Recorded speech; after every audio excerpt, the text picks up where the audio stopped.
Right, I think we've got everybody into the Zoom now. Hopefully you are all connected and you can all hear me. We are, as you can probably tell from the backgrounds, broadcasting remotely, so I do apologise in advance if we have any technological gremlins. Welcome to the first webinar in our three-part series on restructurings and redundancies. My name is Rowena Kay. I'm here today with my colleague Guy Hollybon, and we will be talking to you about the general overview of restructuring and redundancies and issues to consider. There are then two further webinars in the series. There's one on Thursday if you'd like to sign up for general advice on restructuring and how to go about redundancy processes. And then there is a technical, complex redundancies and collective consultation webinar taking place next Tuesday. We'll be sending you all of those at the end. The format of today is a brief presentation from me and from Guy, and then some time at the end for Q&As from all of you guys. Please do ask me questions because I need you to participate in my Q&A, even though I can't see you and pick on you in the webinar. There is a box for you to ask questions, type them in. You can even do so anonymously if you don't want to put your name to your question, and then no one will ever know it was you who asked it. For your information, you are all muted, your cameras are all off, so I can't hear you. So if you do want to ask a question, the Q&A box is your way to get to me. And I think that's all the formalities sorted out. Shall we move on to the first slide, please?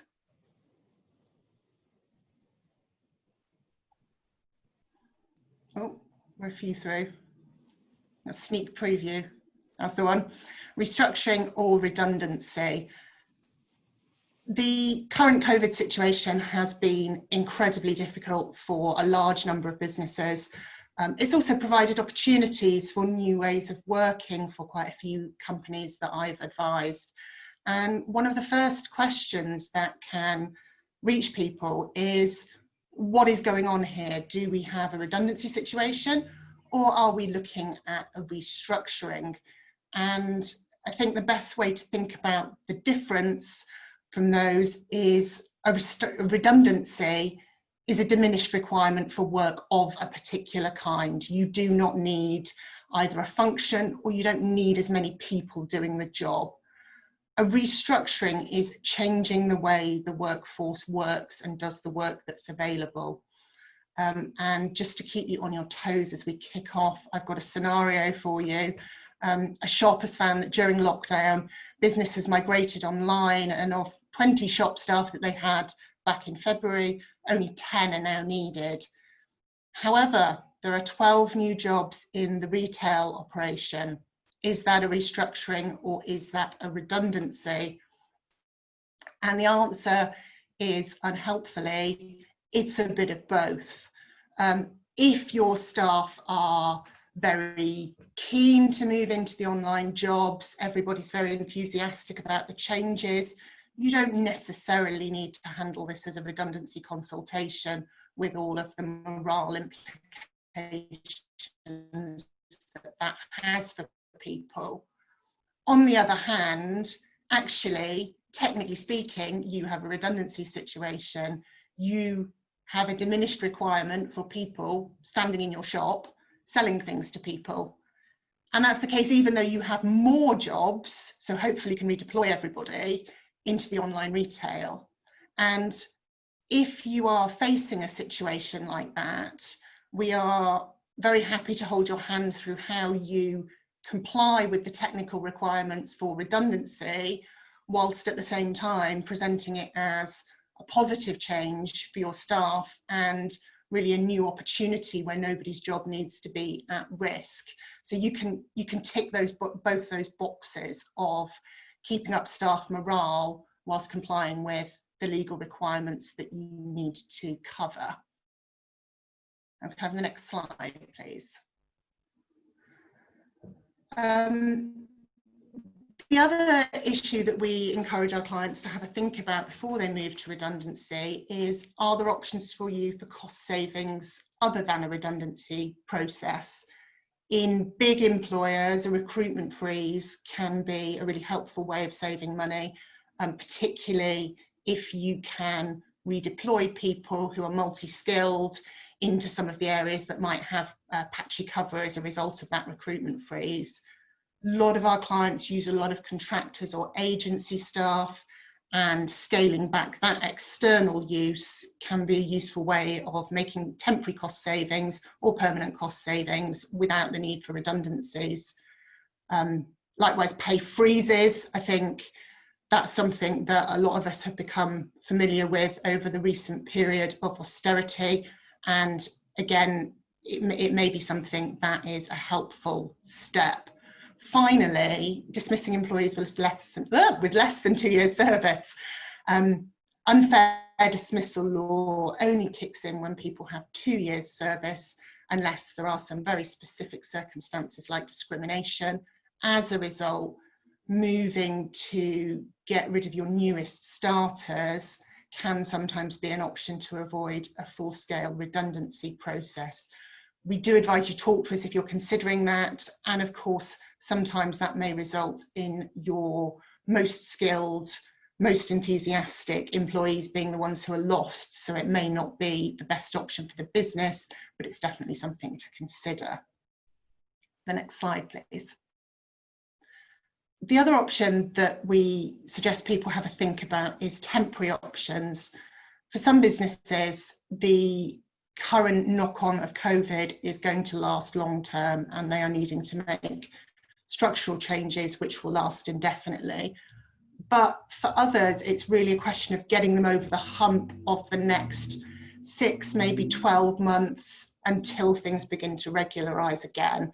And Guy and I are both long enough in the tooth that we were around in the 2008-2009 financial crash, and we did see some fairly creative options from a number of big and small businesses to try and smooth things over without having to make redundancies. The example I'm going to give you is KPMG, the large accountancy and consultancy firm. They in 2009 carried out a large process with all of their employees where everyone was offered the opportunity to take an unpaid sabbatical of, I think it was up to 3 months. And they also offered every employee the chance to go temporarily part-time. And actually, there was a pretty significant take-up on that scheme, which resulted in them very much minimising the number of redundancies they needed to carry out. Sabbaticals are perhaps a bit less popular than they might have been back then, given the limited opportunities for travel. But temporary reduced hours are certainly something that people with childcare responsibilities or facing other challenges at the moment may be interested in, and it's worth considering whether you could offer that sort of scheme to employees.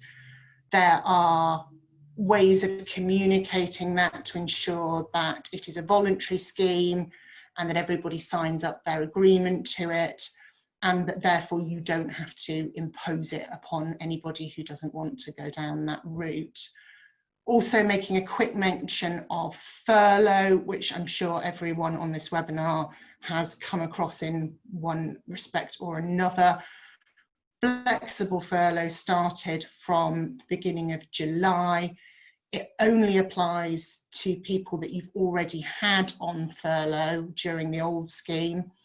But for any of those people, you can consider a flexible furlough arrangement, which is basically that they work as many hours and whatever pattern you want them to, and that you agree with them, and that you pick up furlough funding for the balance of their normal working hours. And that can be very helpful for people who are still working at reduced capacity, for example, in leisure or retail, where maybe you don't need as many staff in, but you could consider having people work 3 of their normal 5 shifts and furlough picks up the balance. You can also use, we had a question before the webinar started about whether you can make redundancies during furlough. You can. You need to be careful that you are communicating with people who might be out of contact, but you can. And the furlough funding can also be used to cover notice periods. So you could have somebody who was working through their notice period or working on flexible furlough, and you're picking up the funding from that under the JRS. Next slide, please. Finally, there is the option of changing terms and conditions. The first step for anybody who's considering this is having a look at your employee's terms and conditions and working out what is contractual and what is discretionary. And Guy is going to talk you through in a minute more detail on changing terms and conditions and how to go about that process. However, you may find that some of the working conditions that you are thinking of changing are not in fact contractual, and that they can be changed at your discretion. And the example that I've put up there is overtime. That may be something that's set out in people's contracts, or it may be something that they are offered as a discretionary matter and that you can make a policy decision as an employer that you will no longer be offering. Another big option for changing terms and conditions is pensions and benefits, particularly if you've been a very generous pension contributor in the past. You could look at changing terms and conditions in that way. I know at least one very large employer who's currently in consultation with their staff about that. It is less contentious than redundancies because obviously nobody is looking at losing their job. And likewise, anybody who really values the pension contribution can effectively bump it back up again by taking it, making their own contributions higher, and therefore resulting in the same amount in and effectively a pay reduction instead. I've then put the sort of classic ideas of changing terms and conditions, pay reductions, mandatory reduction in hours, and restructuring job roles. The restructuring of job roles often goes hand in hand with redundancies, because particularly if you are reducing your headcount, you may need to change where and how some of the other functions are being carried out and ask people to carry out a wider role than they have done in the past. And how do you implement these changes to terms and conditions? Well, on that note, I hand over to Guy. Thank you very much, Rowena. Good morning, everybody. I'm Guy Hollobon. Firstly, let me just say that we've got lots of questions coming through, some very good questions, so please submit your questions so that we can answer those at the end. Now, how do you vary terms and conditions? Well, there's three ways that you can go about it. Firstly, if you have an express variation clause in the contract. So if the contract says something like, we reserve the right to make changes, or we reserve the right to make reasonable changes, that is going to be very helpful. Secondly, you can vary terms and conditions with staff agreement. Thirdly, and this very much is a drastic last resort, but you can dismiss staff and then offer them immediate re-employment on the new terms. Now, I would throw in a little health warning here and stress that that is very much last resort territory. So I wouldn't want all of you disappearing off today and suddenly giving notice to all your staff left, right and centre because you want to try and cut their salary. There are risks involved, and we'll have a look at some of the pitfalls in a moment or two. Next slide, please. So the process of varying terms and conditions. In general terms, what I would say is it's best to consult with your staff, speak to them, explain to them why you need to consider variations, what those changes are, whether they're permanent, temporary. Ultimately, if you have a good dialogue with your staff, it is more likely that they would agree to whatever the proposal is that you're suggesting. Even if you have a right to make changes, it is always best, if you can, to try and get staff consent. It's part of good employee relations to try and do that. And if staff do consent, make sure that you've got a clear record of that. Now, the discussion with them should be a genuine and open dialogue. You should go into it with an open mind. Now, that doesn't mean that you have to do everything that an employee may suggest, but it does mean that you need to explore whatever concerns they may have that might be blocking their agreement to the changes. Next slide, please. Now, it is important to bear in mind that consultation around changes to terms and conditions is very different to redundancy consultation. Now, I imagine that loads of you out there are suddenly submitting questions to say, well, what is redundancy consultation? And the answer will be explained wonderfully in our next seminar, which is on Thursday afternoon, that looks at redundancy process, what you need to do. But in general terms, when you're going through a redundancy consultation, you're looking at pools of staff, selection criteria. You need to assess whether collective consultation kicks in. If it does, then there is a more complicated process that needs to be followed. And the third in our series of webinars will explain collective consultation. And then finally, you also need to be thinking about any alternative employment that may be available that would avoid a redundancy. Next slide, please. So, pitfalls and traps for the unwary. Well, the first one is that even though you're making changes to terms and conditions of employment, that can engage the collective consultation requirements. It's quite a complicated area, and I won't bore you with all of the case law behind it, but it is important to bear in mind that collective consultation can be engaged. Now, this kicks in where you are proposing to dismiss 20 or more employees within a 90-day period. So if the variation of terms and conditions could affect more than 20, you ought to take advice to make sure that you don't need to be collectively consulting. Now, it is important because if you fail to comply with collective consultation requirements, you could be ordered to pay what's called a protective award, which can be up to 90 days pay for every employee. So it could be a costly mistake. Second trap for the unwary is to check very carefully that your variation clause in your contract of employment covers what you're proposing to do. So for example, if you are suggesting to staff that they take a pay cut to £1 and you've got a clause that says we reserve the right to make reasonable changes, it's very unlikely that cutting staff salary to £1 would be a reasonable change. Also, make sure that you comply with whatever process is in the contract for implementing those changes. So for example, if the contract says we will give you at least 3 weeks notice in advance of the changes taking effect, make sure you do, because if you don't comply with that, it will not be an effective variation. The next common pitfall is that at some point in the future, an employee or a number of employees turn around and say, we never agreed to that. And the employer says, well, yes, you did. You told us. We sat down in the meeting room and you said that you were quite happy with that. No, I never did that. I never said anything like that. So make sure that any consent that an employee gives is very clearly recorded.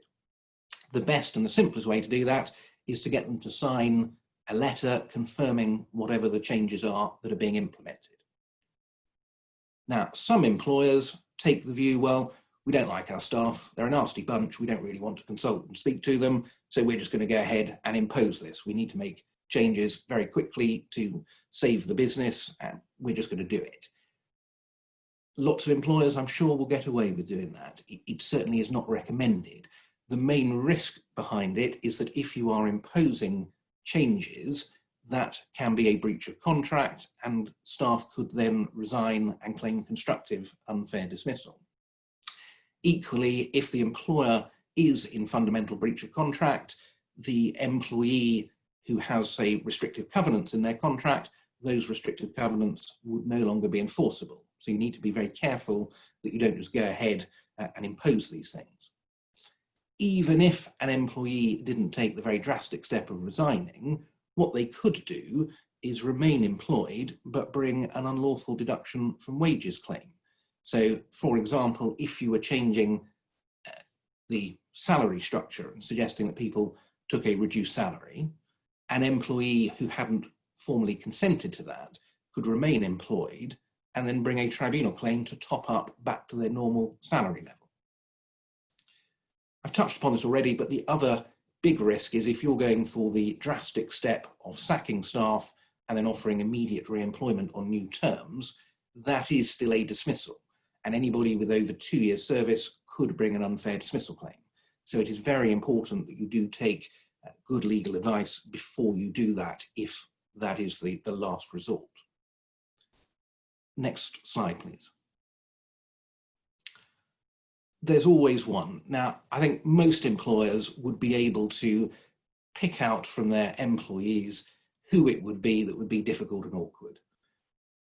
And I want to give you an example of a real life case that I dealt with where exactly that happened. So my client was a manufacturing company. This was during the last financial crisis that we had, and the employer effectively had run out of cash. They couldn't carry on paying staff.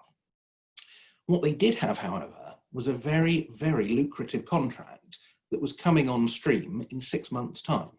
So if they could keep the business alive for 6 months, they would do very well. But they had to bridge that gap. They didn't have enough money to just keep paying staff.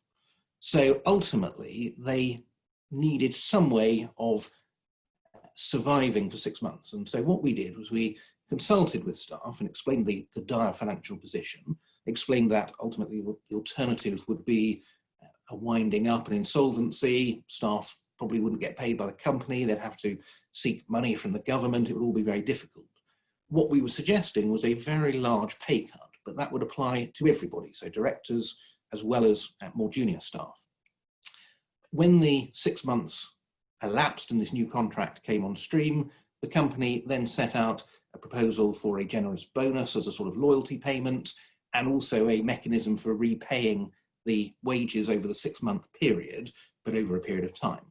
Now, the contract had a clause in it that said we reserve the right to make reasonable changes, but we still wanted to consult with staff. And we spoke to the staff, and there were about 19 of them, I remember, and all but 2 agreed to it. And my clients told me on day one who the 2 would be that would just say no as a point of principle. And lo and behold, it was them. I don't think they were quite wearing the bunny ears as they are in the photograph, but we knew who they would be. Now, those 2 didn't resign, but they did bring an unlawful deduction from wages claim. So they carried on being employed, and they said, well, you've cut my salary. I didn't agree to that. I don't think you've got the right to do it under the contract. And they brought a tribunal complaint. Now, they were sort of swanning around in the factory at bold as brass, telling everybody that they would be getting full pay while the others weren't. And it was causing quite a bit of internal unrest. And we defended that claim. And our argument at tribunal was, we have paid them the sums properly payable because there is a clause in the contract that allows us to make reasonable changes, that in the circumstances, which were very, very extreme, cutting staff salary by, I think it was approximately 50%, was a reasonable change to make in order that the business could survive. Staff would then be repaid that salary over a period of time and would also get a loyalty bonus. Now, the Employment Tribunal agreed with us that in these circumstances, that was a reasonable variation to make. And I think this is a really important case. It doesn't mean that you can go around cutting salary left, right, and centre, but it does show that tribunals will look at the circumstances that your particular business or organisation is facing. And if you are in dire financial straits, but there is a way of trying to get through those difficult times, an employment tribunal will be supportive. Now, thank you very much. If we move on to the next slide, I don't think it says a huge amount, other than the fact that we'd like to take your questions now and hopefully try and answer them. Now, they're coming in thick and fast. What I'll do is just pick one and see where we go. Would you like a cup of tea after this? Sorry, that's from my wife. Terribly sorry about that. Let's find another one here. First question that we've got is this: what factors would a tribunal consider in an unfair dismissal claim if you had to dismiss staff and then offer immediate re-engagement on new terms and conditions? Now, as I dealt with that, perhaps if I sort of start off with that one and give my views, Rowena can then join in afterwards. I mean, the starting point is very much going to be that a tribunal will look at whether you're a sort of good guy or bad guy in all of this. So have you had a discussion with staff? Have you consulted with them? Have you explained the position? Secondly, is there a genuine business need to make those changes. So if you're just doing it because you quite like to have a more profitable business so that the directors can enjoy holidays, probably not to Spain, then fine. A tribunal is unlikely to have a lot of sympathy with you. If, on the other hand, like in my case study, the business is trying to survive and doing what it can to survive, and making those changes is one of the ways of achieving that, it is far more likely that a tribunal will say, yeah, that's okay. The other thing that a tribunal will expect is that the employer has had that dialogue with staff and has tried to overcome whatever concerns they may have. So you're not just saying, this is what we're going to do you agree, yes or no, and we don't care if you say no because we're just going to go ahead and do it anyway.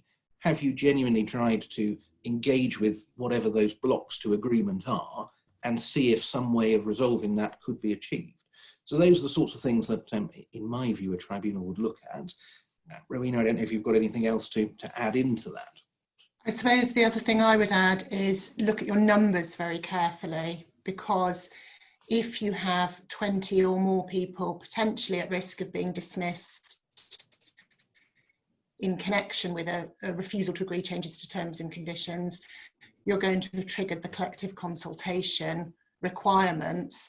And that's the case even if, as in Guy's example, you expect that, or you have to add on one, because I think he said 19, but if you have 20 people and you fully expect that 18 of them will agree the changes, you do still have to consider that there are 20 people who are being impacted by this change. So do your maths very carefully.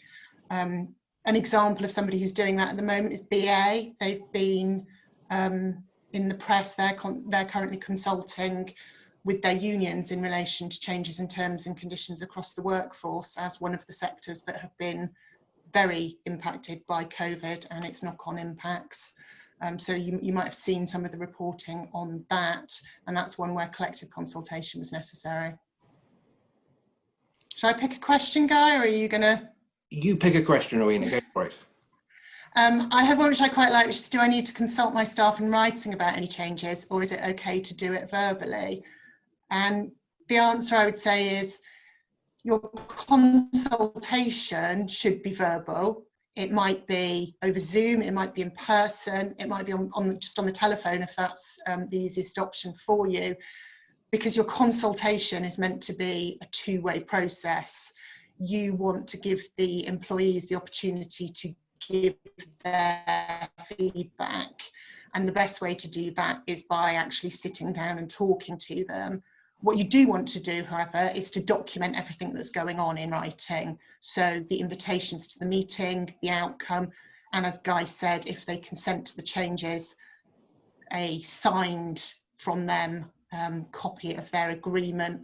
I have helped quite a few clients recently who have maybe manual workforces who don't have work emails, who've had difficulty getting signed agreements to various changes or to go on furlough.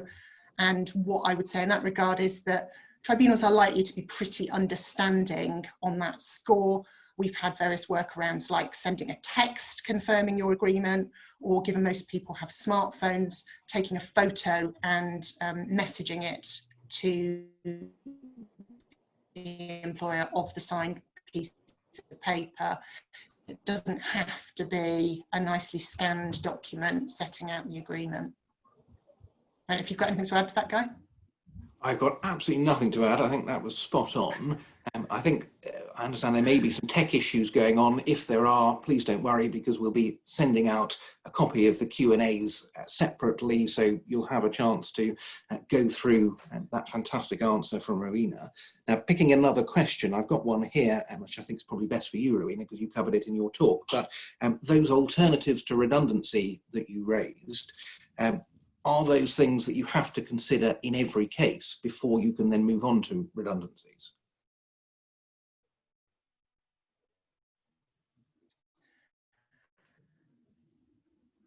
Unlike in France, where the law is very keen to get inside the brain of the employer and decide whether they have had a good enough reason for what they do, in the UK, the law does not dig into your reason for redundancies and decide whether it is good enough.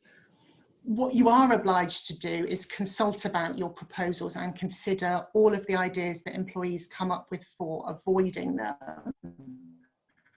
So if you sit down and sketch out a plan and you think redundancies are the way forward, you can move towards discussion with that with employees. However, if during the consultation the employees say, well, what if we cut overtime, which I had a client who had this happen recently, a group of employees got together and said, well, what if we cut overtime? Could we save anyone? And the answer was, yes, we potentially could save a couple of people if we do that. You are obliged to consider that genuinely and see whether it is an answer. What the tribunal will not do is impose their decision. If you look at that opportunity, you consider it, and you have genuine reasons why you don't think it would work, then a tribunal won't say, well, we think it could have worked. They will say, you looked at it and that was the obligation. So that's the legal answer.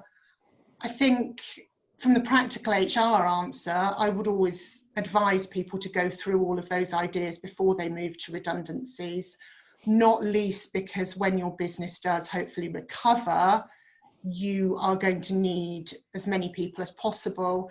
And also, if you have a skilled workforce, word does get around about the people who tried their hardest and the people who were perhaps a little quick to move to redundancies.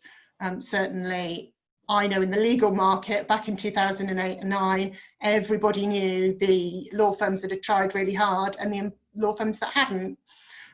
So on that basis, from a workforce relations viewpoint, I would definitely say work through any of those other options like part-time working or sabbaticals or any of those other ideas if you can first.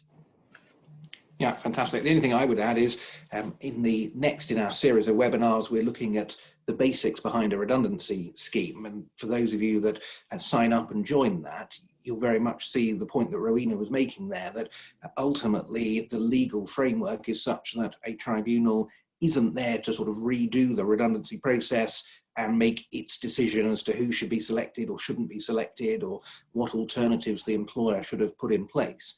The tribunal is there to assess the reasonableness of the employer's decision. And a bit like in misconduct cases where you apply the band of reasonable responses, tribunals do the same thing in redundancy. So they recognise that different employers will approach it in slightly different ways. And as long as what this particular employer has done is not outside the sort of the realm of a reasonable response, then that's fine. So if there is a particular alternative that you didn't consider, it's unlikely that that alone will tip a dismissal into being unfair. Now, next question that has come through is around short service dismissals. And in particular, somebody said, well, that sounds like quite a good idea. How do we go about it? I'm happy to pick this one up, Rowena, initially, but do tell me if you think I get it all horribly wrong. It's certainly something, and I agree with Rowena, it's certainly something that is a useful way of approaching a restructuring of your business, that you ought to have a look at who has less than 2 years service. From a legal perspective, they are lower risk people to get rid of. But as Rowena rightly said, it may be that they are the most engaged. They may be new recruits because you'd identified a particular skills gap. So you've got to think very carefully about what impact that would have on your business. But ultimately, if you do decide to go down that route, it is quick and simple. They can't bring an unfair dismissal claim, so there is no mechanism that they can get a tribunal to look at the process or the procedure. So you can literally just hoik them into a meeting. You don't need to give them advance notice or warning, and you can sit them down and say, look, I'm very sorry, it hasn't worked out. We're going to have to give you notice. Your employment is coming to an end. And that really is as short and sweet as it is. Now, it does seem slightly brutal at times to do that to somebody, and they will inevitably push back and say, well, why are you doing this? Why me? Quite often, employers want to give an explanation, but there's no legal requirement or obligation to do so. So you can simply say, well, look, we are very sorry. We're in a difficult financial position and we are letting you go.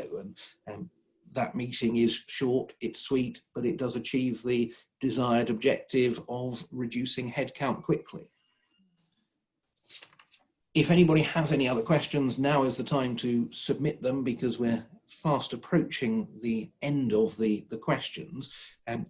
Question that I've got come through here is in relation to sabbaticals and whether holiday accrues during a sabbatical. Now, it's something that came up with one of my clients quite recently, that they had agreed to a sabbatical with an employee. Everything seemed fine. It was for a 1-year period and it suited the employer rather nicely. They had the date in mind that the employee was returning to work, and were all ready. They'd got lots of work piled up on this employee's desk. And shortly before the return date, the employee said, oh, well, I think I've got 6 weeks holiday to use up, so I'd quite like to take that now, and I'll see you in 6 weeks' time. And the employer sort of stopped a minute and said, well, what holiday? Where's this come from? And the employee said, well, I've still been employed during my sabbatical, and I've continued to accrue holiday, haven't I? And the employer was slightly sort of taken aback. The simple legal answer is that under the working time regulations, you would continue to accrue holiday, because the working time regulations base entitlement to holiday upon being a worker and not working. So whilst you are on sabbatical, unless your employment has been brought to an end and there is some commitment to re-employ you in a year's time or whatever the period of sabbatical is, if you remain notionally an employee, albeit not actually doing any work during that sabbatical time, you would still accrue holiday. So it is something that you need to be quite careful about. It's a very good question that's been asked. There are ways that you can try and avoid it. The obvious one being, as I just mentioned, that what you can do is structure it so that employment ends, but there is then a cast iron commitment to re-employ the person at the end of the sabbatical period. So they're not then an employee or a worker during that sabbatical time. But it is something that you just need to be a bit careful about. Equally, you need to think very carefully about the sabbatical generally. What sort of things are going to apply? Are there any commitments to taking the person back on? What happens if their role has disappeared whilst they're on sabbatical leave? It's often worth flagging some of these things up at the outset, just to manage people's expectations, so they're not thinking, well, I'm definitely coming back to my old job, but they understand the potential risks that are there. Rowena, I don't know if there's anything else that you wanted to add to that. No, I very much agree, and the issues tend to be most significant if you're talking about long sabbaticals. If you're talking about a couple of months, then the holiday issue is much smaller, because somebody isn't going to accrue that much holiday while they're off, so it'll all sort of come out in the wash, as it were. Whereas if you are looking at long sabbaticals, the 6 months, the 12 months, it's important to consider. Excellent. Well, just squeaking in at the last minute, we've had another question pop up. So somebody's got in just in time, so well done if that was you. And I actually see it's 2 questions rolled into one, so you're really getting your money's worth, which is excellent. I'll read the question out, and perhaps between Rowena and I, we can work out who's going to cover it. So the question is this: you have 15 employees at risk of redundancy and redeploy 12, so you only make 3 redundant. A month later, you need to place another 10 people at risk of redundancy. Does this require collective consultation? Now, just to give Rowena a chance to think about that before she answers, as I was reading that out, it sounded like one of those sort of maths questions that, there's 12 people on a bus and the bus stops and 3 get on and 2 get off and that sort of thing. What's the name of the bus driver? But let's throw it over to Rowena and see if we can answer that for you. Thanks. It's like an exam question. I think I would argue that in that situation, you've never had a contemplation of dismissing 20 or more employees within a 90-day period. What you had was 15 employees at risk of redundancies, which crystallised into 3. And then you later, after you knew it was only 3, you added the 10, so you got to 13. What I would say, and I always say to clients in this situation, is be incredibly careful when the idea of the second set of redundancies was first formulated, because it only takes one email between 2 board directors that actually got exchanged during the first stage of the 15 people consultation that says, actually, we might need to do some more here, and you might have tripped the collective consultation requirement. So you do have to be incredibly careful at what stage your proposals were first formulated. And do bear in mind that if you have discussed this on the email, if you've discussed it on a recorded Zoom call, all of those things are potentially evidence, even if they're marked private and confidential, unless you're talking to one of us and you're legally privileged. So any of that stuff can come out in disclosure. And this is a little trailer for next Tuesday's webinar. The penalties for failure in collective consultation are really quite significant. You can be looking at 3 months' pay per person affected, and that's actual pay, not the calculation you use for statutory redundancy. So if in doubt, consult collectively is my advice. I agree with that entirely. I think it would depend slightly as well on this redeployment as to whether when you started that first round of redundancies, you were pretty confident that there were 12 roles that people would slot into, in which case I think it's very unlikely that the collective consultation requirements would be triggered. If, on the other hand, those 12 redeployments only came up at the last minute for some reason, or came up as part of the consultation dialogue that the employees suggested it, then you might be into slightly more trickier territory, because when you kicked off redundancy process 1, you genuinely thought that you were looking at 15 dismissals, and then very quickly thereafter you added another 10 into the mix. So as Rowena said, it's something you need to take detailed legal advice on and tread carefully, but hopefully that gives you an answer to that question.